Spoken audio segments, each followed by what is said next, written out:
Sinabi nga nitong si Lucy na sana ay hindi na nga rin nabuntis itong si Farah dahil alam naman niya na isa umano siyang masamang ina kaya't hindi nga karapat dapat na magkaroon siya ng anak. Subalit nga paano na ang gagawin ngayon dahil nga itong si Farah ay dito natitira sa bahay mismo ni Darius at Lucy dahil binibigyan na nga nito nila ng tsansa dahil nakita nga nila ito mismo na pumunta nga ito sa albularyo upang ipatanggal ang bata. Kaya hindi nga mapapayag ang dalawang ito na gano'n ang gagawin ni Farah.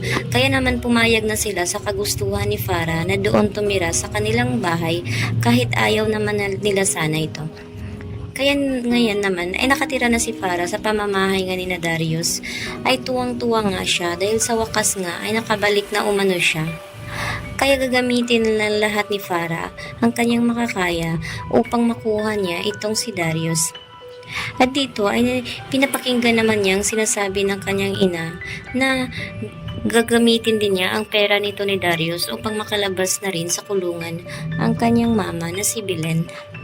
Kaya gagawin na ni Darius dahil nga naniniwala na rin siya na sa kanya nga itong dinadala nga nito ni Farah.